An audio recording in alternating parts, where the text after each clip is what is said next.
في واحد أعرفه في إنجلترا، عارفين إنجلترا وعارفين هايد بارك كده، يطلعوا يتكلموا فيها يعني. فهو يعني أعتقد شفتوه، يمكن جه يتكلم مرة هنا.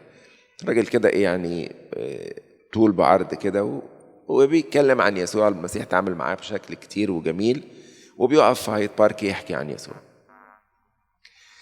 في الناحية التانية في شاب إيراني، يعني انت عارفين الشيعة متعصبين، بيحكي عن الشيعة والإسلام وكده. فده كل يوم يطلع وده كل يوم يطلع، دوكها زهق منه. وعارفين الشيطان بقى يعني كأنه يعني يتغاظ كده.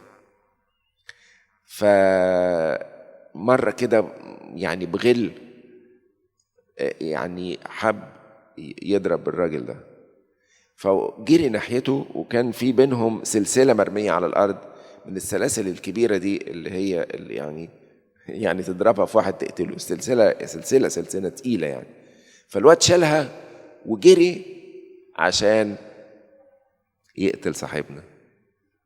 دوكها شافه، جري عليه، بس جري عليه خده في حضنه، كتفه يعني، قال له ان انا يعني اغلبك واضربك سهل، بس انا بحبك وانا لا يمكن هاذيك.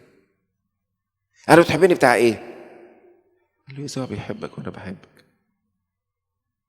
رمى السلسلة، وابتدوا سلسلة طويلة من الأحاديث الشخصية بينهم وبين بعض، بيتكلموا مع بعض وبقوا أصدقاء، لغاية ما نعمة المسيح وقوة المسيح انتشلت الولد ده، وبقى حاجة جميلة قوي.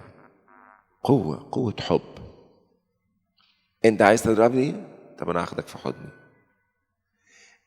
الكراهية ما يغلبهاش غير الحب، والكبرياء ما يغلبوش غير التواضع، والذات ما يغلبهاش غير الاعتراف بالضعف والخطية.